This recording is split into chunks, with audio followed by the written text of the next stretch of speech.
Ladies and gentlemen, my name is the Great Pipifer, magician of royalty, magician to royalty. Hello there, Jonny.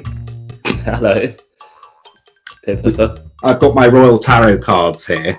You see that? William the Conqueror, Henry IV, just to pick a couple. Go way back then, these tarot cards. These royal cards have all the royals we need, and even the Saxon kings of old.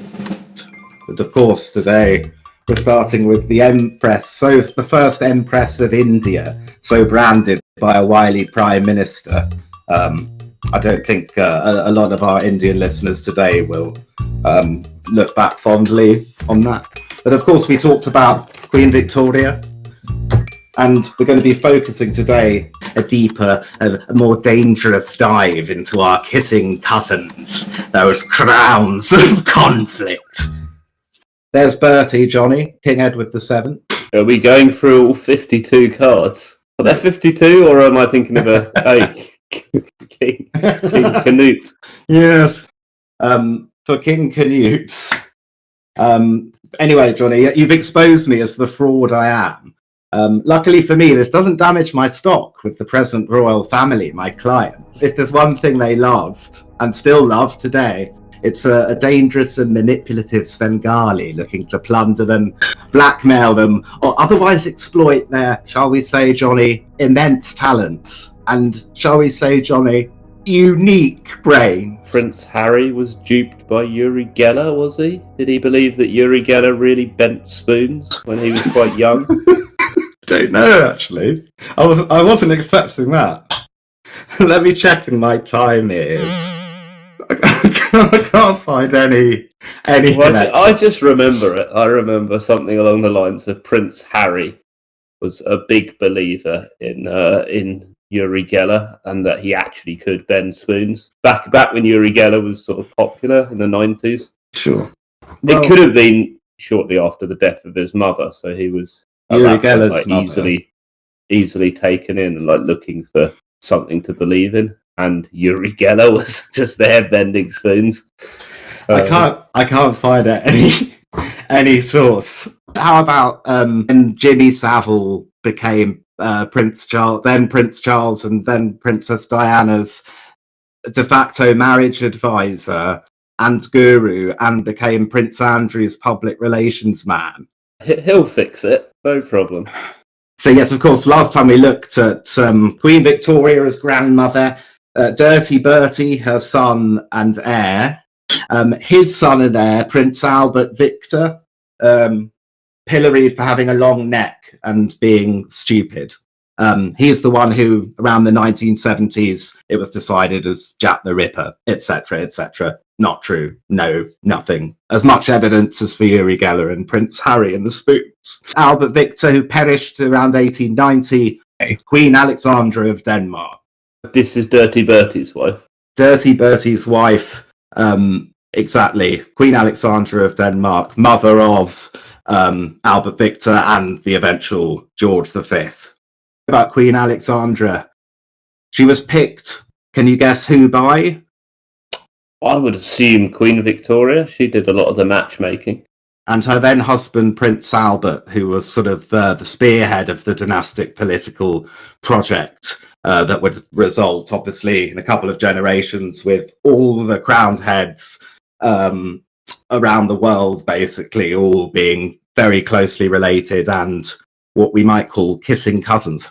The uniform swapping, the bedroom hopping, the complex and the often highly petty rows, Jonny. We've got some great stories within this new global family of king and queen kissy cousins, all sprang from the dynastic loins of Victoria and Albert of Saxe-Coburg and Gotha. All the best laid plans, Jonny. Kids, who'd have them, eh? You've got Victoria, that's for sure. How many? 9 of them. Oh, lovely stuff. Lovely stuff. Jonny, you've got children. Would you consider marrying them off to crowned heads of Europe to sort of influence politics? I'd like to say I wouldn't, and that they would be able to marry for love. whether that be an aristocrat or just I don't know, bricklayer from Purley. But oddly given that option, it would be tempting to to try to make a dynastic match. I can see why the crown heads were doing this, to try to keep the lineage going and to keep it in the keep family. everything in the family, and to make sure that their wealth and power kept on. Exactly. Prestige. But to answer the question, no, I'm not going to be marrying off my children to whoever. I suppose if I did, it would have to be the current little royals. Who are they? Prince Louis? Oh yeah, Prince Louis, yeah, Prince George, and Prince George, Princess etc. Charlotte, maybe. My kids' age, yeah, more or less with them. Crown Princess Victoria, eldest child, favourite child of Prince Albert and Queen Victoria, has been married off to Prussia, to Fritz, as he's known, a kind of liberal guy who's sort of against the militaristic, anti-Semitic Prussian foreign policy that sort of battling at court with Bismarck. We touched on that before. So yeah, she's already in place and married to Prussia. And soon to give birth to Kaiser Wilhelm, who you'll be very pleased to hear we've got some fabulous stories about today. So Alexandra wasn't the first choice of a bride for our dirty Bertie, because the Danes were at loggerheads with the Prussians over the Schleswig-Holstein question. Also, of course, Jonny, the Saxe-Coburg-Gothas, the lot of German relatives. Queen Victoria's court and Prince Albert's court is very German. Eventually, they actually rejected other possibilities, settled on her as the only one to be chosen. And so they married. And from here on, we're going to be sourced from Jane Ridley's superlative biography. I've got a very crumpled version here. Bertie, A Life of Edward VII. And she is basically the first person to get at loads of private papers in the Royal Archives. And what was meant to be a short life of Edward VII turned into actually a huge forensic examination of everything. Great book. J.B. Priestley, Jonny. You and I think, together in English, did his play in The Spectacles. We did indeed, yes. That's going back a bit. I played Arthur Burling, I think. You played Eric? Could be, yes. But you remember he was quite a socialist sort of guy, Priestley. But he recalled how popular King Edward VII was when he came to the throne and succeeded his mother when she died in 1901. And he said, "I was only a child when he succeeded Victoria, but I can testify to his extraordinary popularity. He was, in fact, the most popular king England had known since the earlier 1660s. So high praise from a socialist to a king emperor. Let's not forget, as he was known. God's head emperor. Wow. Who knew? Bertie, when he was staying at Newborough Priory with Sir George Wombwell around 1877 as Prince of Wales, Bertie asked his host to break open the vault which allegedly contained Oliver Cromwell's bones. According to let me guess, he on them. No, but according to the local story, Bertie and the estate carpenter were caught in the act trying to smash into the coffin. There we go. That was with a name like Dirty Bertie, you were setting that up so well when you said that him and the carpenter were caught in the act of, and then I was expecting to say something a bit X-rated, but yeah, smashing the coffin. Yeah. Time trippers. So we've picked Alexandra of Denmark, and they married. She was welcomed with the following ode from Alfred Lord Tennyson, and I'd just like you to just chant Alexandra after I'll call and you respond. So, sea king's daughter from over the sea, Alexandra. Saxon and Norman and Dane are we. Alexandra. But all of us Danes in our welcome of thee. Alexandra. How dirty do you think Bertie was? On a scale of 1 to 10, with 1 being clean as a whistle and 10 being absolutely filthy. I would say if he's got a name like Dirty Bertie, he's got to be at least a 9. Pretty damn grubby. I think there's actually the evidence, not that there is much, about what he did sexually with his many mistresses. It does actually sound just really boring, mainly. And Jane Ridley speculates he didn't even sort of get, I don't know what the bases are, but basically... How do they know? It's not like he has someone following him into the bedroom, is it? I assume they know that he's having these little liaisons, but once the doors are closed, it's up to the imagination. He's very, very careless, especially in his youth, and is a prolific writer of letters to the women.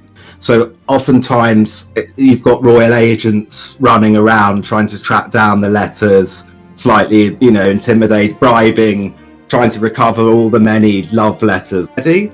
See, King's daughter from over the sea. Alexandra. I've done that bit. Welcome her, thunders of fort and of fleet. Welcome her, thundering cheer of the streets. Welcome her, all things youthful and sweet. Scatter the blossom under her feet. Anyway, there you go. Welcome, Alexandra. The public got a bit annoyed, though, Jonny, because they chose for their wedding venue St George's Chapel in Windsor. Can you name any recent examples of royals who've married there and received criticism because of its limited space and poor opportunities compared to London for public to gather? Unfortunately, my knowledge of royal marriages is exceptionally bad. Bending spoons? Uri Geller? No, Prince Harry. Prince Harry, okay. I would just say, if I was going to marry and I was going to choose any venue that I could in Windsor, I wouldn't choose Windsor Castle or Windsor Church, whatever it is. I would choose Legoland Windsor. They sort of do live in a way in a Legoland. Ooh, the Royal Magician's done it again. It's sort of a Legoland. 20th century, year by year. 20th century, you must do a podcast. Subscribe now. Queen Alexandra's going to use her position. Not that she has a great position, really, because Bertie, when he's heir for so long, is absolutely sidelined by Queen Victoria, his mother, not allowed to know any state secrets ahead of time. I mean, humiliated he is. Humiliated. The government are trying to step in to get her to share, and she's not doing it. We'll come back to that. A little fact, though, when Queen Alexandra went in Denmark as a princess with her sisters, including Dagmar of Denmark and Minnie, they were read fairy stories by Hans Christian Andersen himself. Oh, great. Straight from the horse's mouth, so to speak. Absolutely. And amazing. This Danish queen, as it were, she's the longest serving Princess of Wales ever. She popularized her fashions. You see her high collars and stuff, and that's like Prince Harry being read Harry Potter by J.K. Rowling. And was he? Probably. No. I mean, it could. I don't believe he was. But lots of examples. I'm just drawing a parallel. It's a big name, isn't it? And really.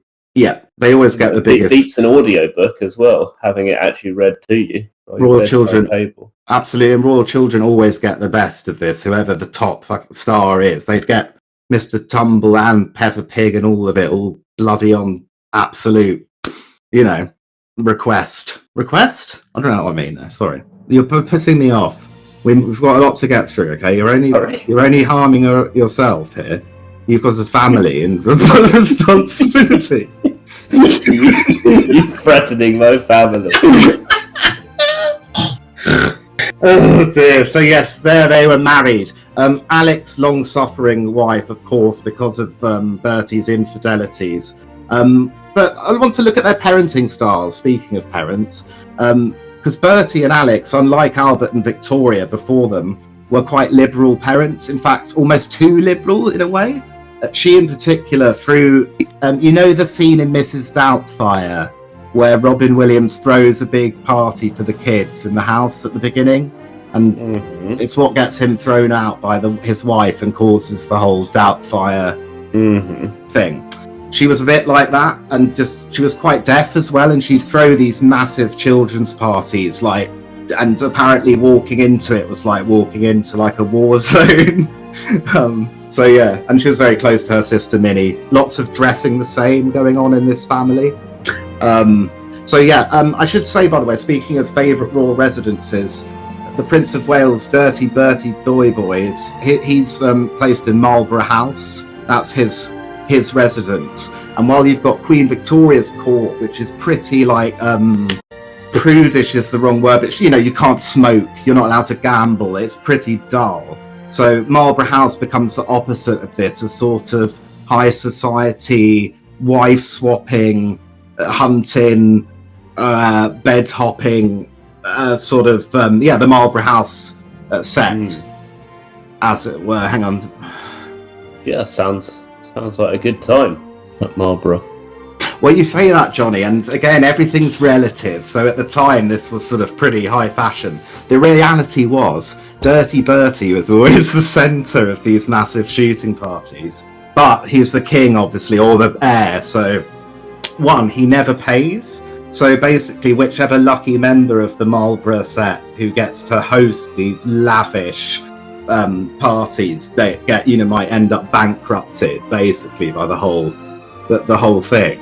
And also, Bertie, you're not allowed to go to bed until the monarch is, and Bertie has a terrible habit of playing bridge for hours, even when everyone around him clearly hates it and wants to go to bed. Yeah, so actually, Jonny, I think we would find it really boring. Yeah, fair enough. I'm not a big bridge fan. Much more prefer a game of Risk or Age of Empires or something. 100%. That's what Willie and Harry have been playing. And you see them here? 1904, the Marlborough set. All of them hopefully a bit too old to be banging as much as they used to. But Lady Randolph Churchill is a big figure in the Marlborough House set. Mother of? I've seen Winston. Exactly. So I just wanted to point this out. This sums up the relationship between Queen Victoria and her feckless son.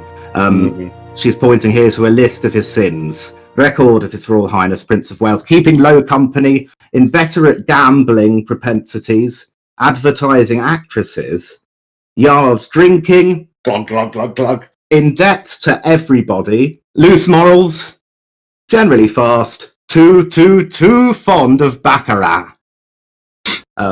Yeah, referencing some scandals there. And not Bert Baccarat. He was a bit later.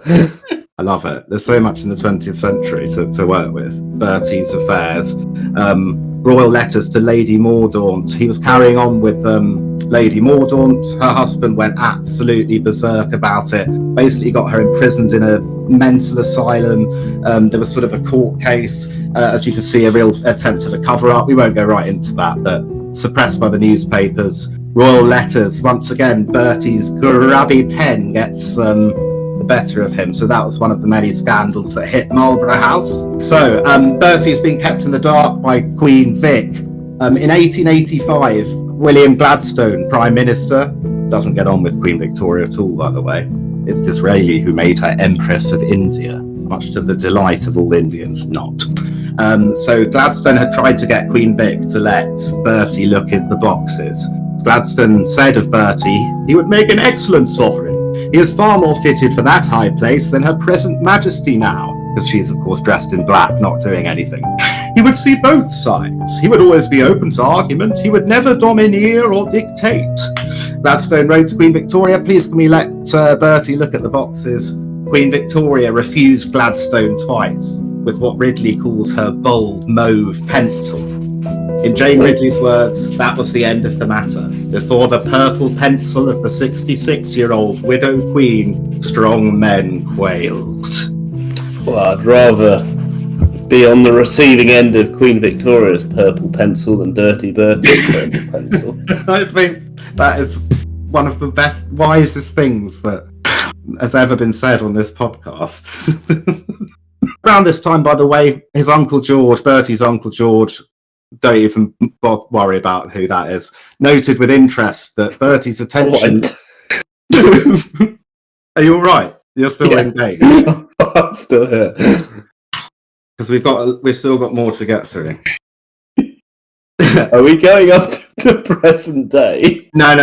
It's not, honestly. It won't. Okay. We're not. Okay, sorry, go on. There's an end. It's okay, Jonny. I mean, I spent quite a long time on it. So. No, it's fine. I'm enjoying myself. I really am. No, I'm just trying to guilt you. Uncle George noted that Bertie's attention was shifting away from bothering married women and to young girls.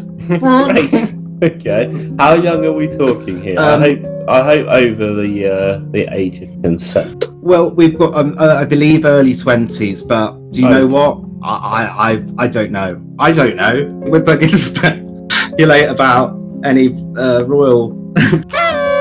So there you go. Purple pencil, strong men quailed, and you see sort of like Bertie just like grooming, really zooming in on women who take his fancy, especially those who are a bit different, actresses, kind of creative ladies, making a beeline for Margot Tennant. Lady Randolph acting here as a sort of a Ghislaine Maxwell figure, let's say. Basically, Lady Randolph invites her to dinner. She has no time to change, so she's wearing this sort of fashion statement sleeves, sash, taffeta skirt thing. Everyone else is dressed elegantly in ball gowns. But Bertie, rather than being shocked, made a beeline for her. Margot later said the prince was rather taken and excessive. It seems she resisted his overtures. She was unmarried and he was highly persistent. He said, "I shall not inflict my presence on you, and when we meet you can explain the reasons why." Toxic or not sick? Yeah, a little bit full on, isn't he?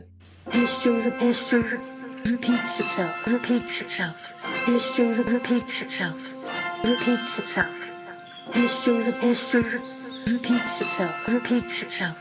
First as a tragedy, then as a farce. Repeats itself. Prince Albert Victor was seen as, in Bertie's eyes, slow and dawdly, and he mournfully noted that his younger son Georgie had much better talents and a propensity for duty.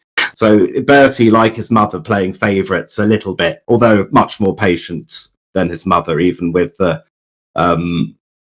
so-called chain-smoking, gormless, lackadaisical, and wearer of distressingly tall collars to hide his abnormally long neck.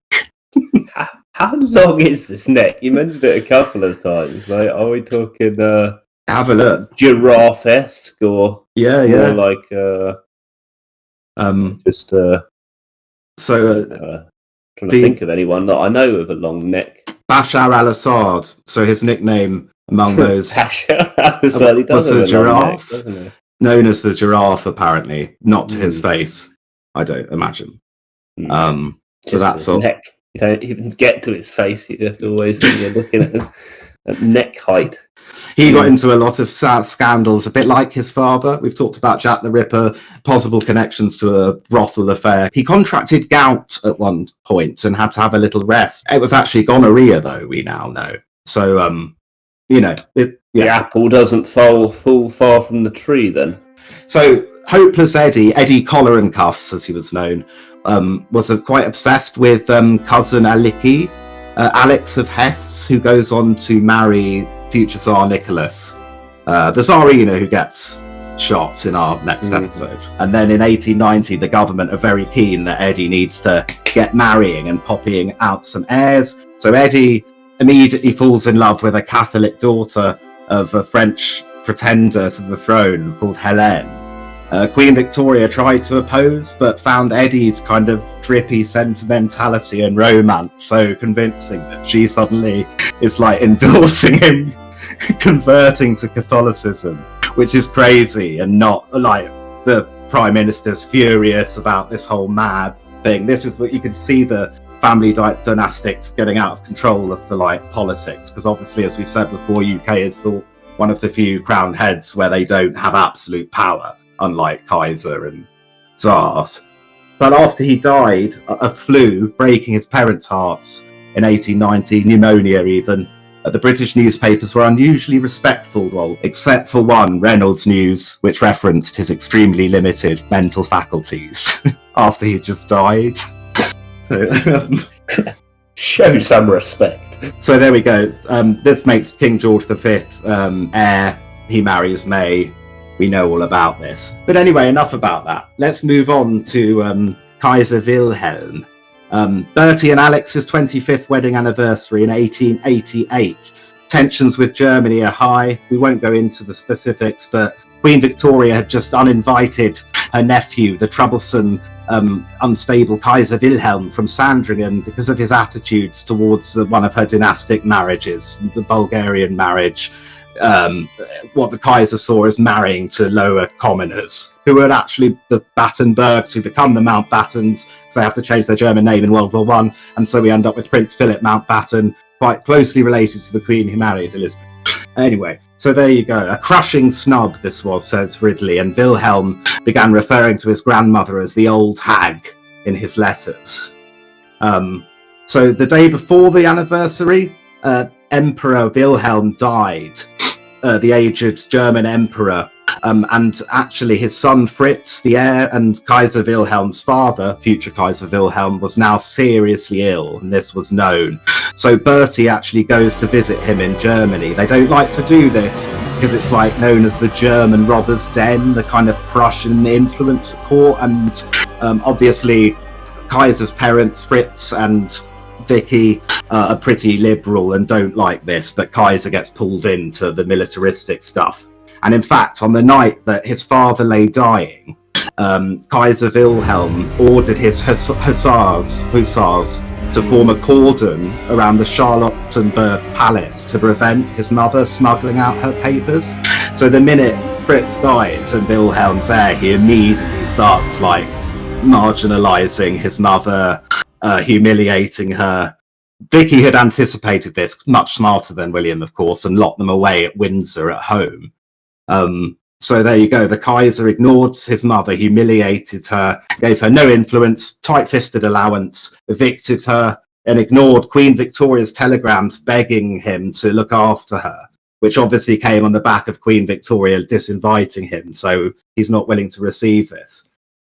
This actually all now ends up blowing up nearly into a big diplomatic crisis. It all goes crazy across the family. The British government, led by Lord Salisbury, are trying to maintain friendly relationships with Germany as part of their foreign policy. But the bloody royals are just going around buggering it up by having family feuds with the absolute rulers of Germany, etc. Cross words. This is where our Queen Alexandra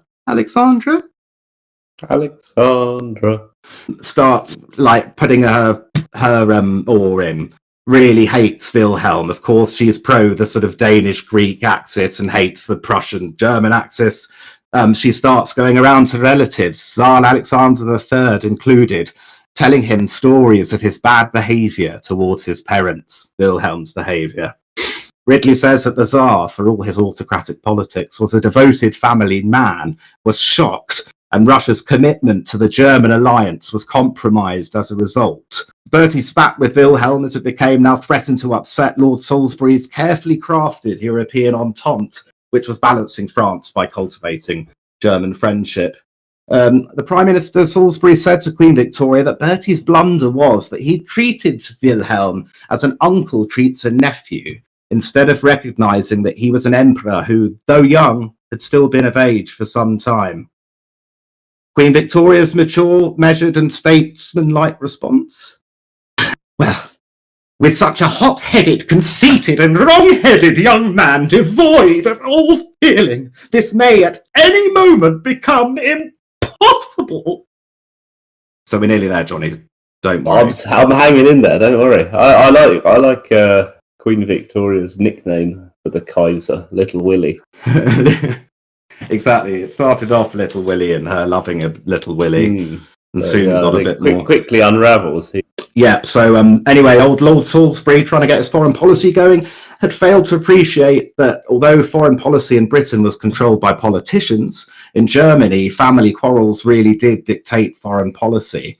And in Bertie's case, Bertie starts to find here, though, that the quarrel with Wilhelm means that him and his mummy are getting closer together, and That's nice. She's going off the German stuff even more after the treatment of her daughter by her grandson, etc. It gets all a bit weird. I mean, it is the Kaiser, biggest weirdo, if you like, in the family.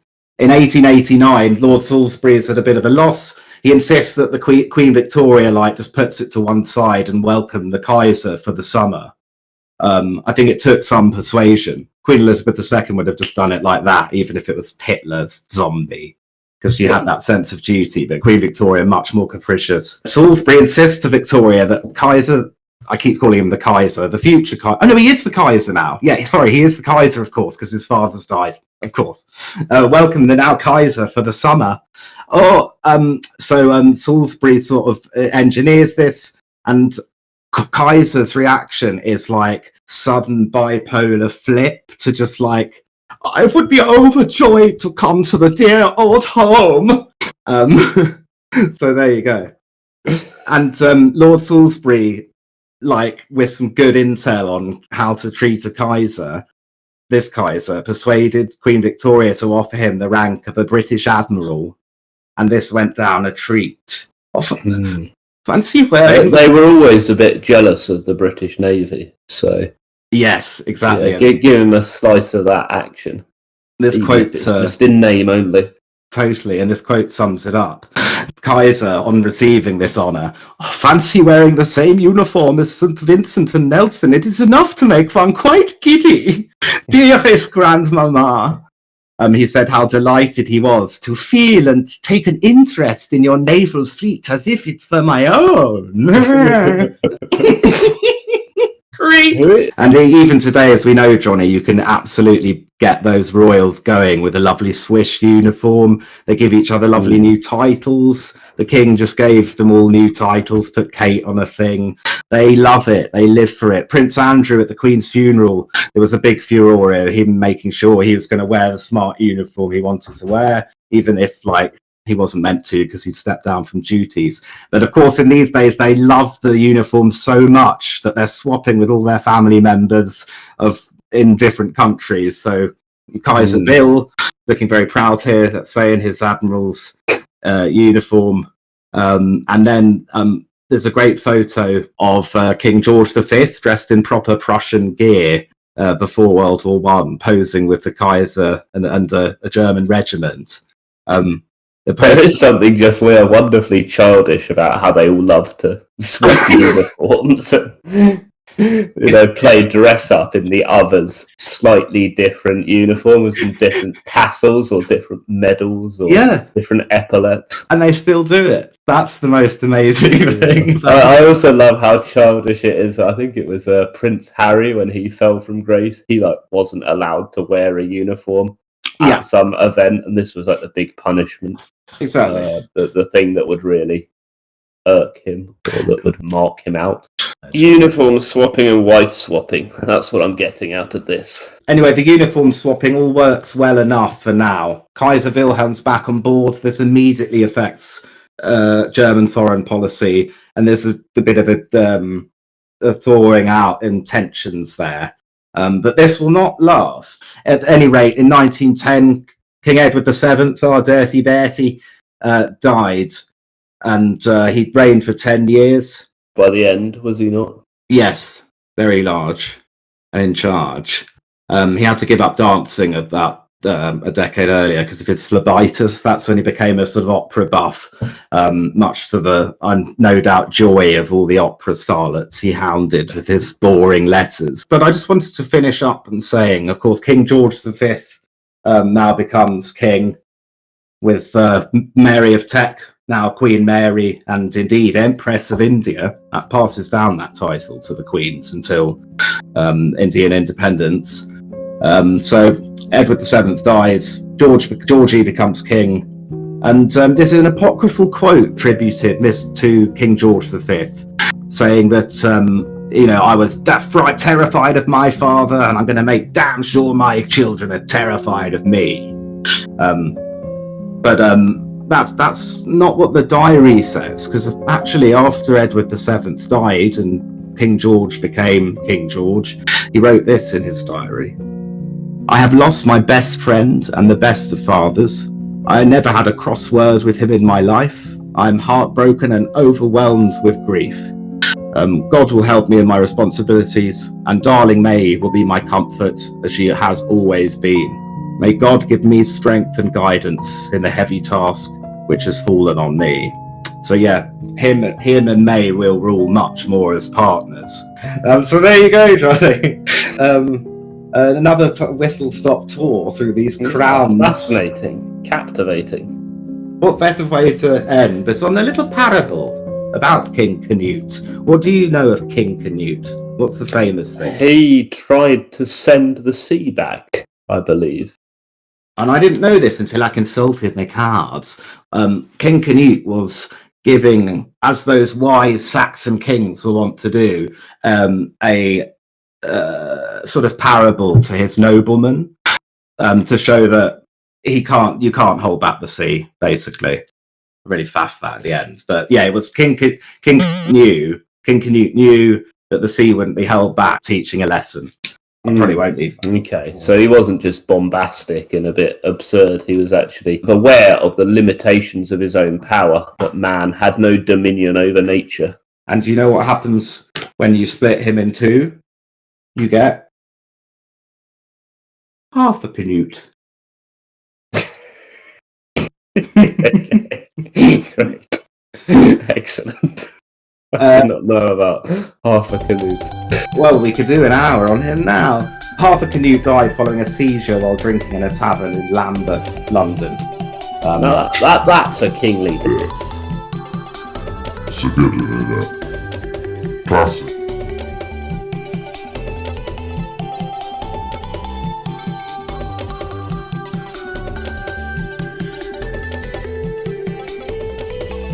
Imperial euphoria, death of Queen Victoria.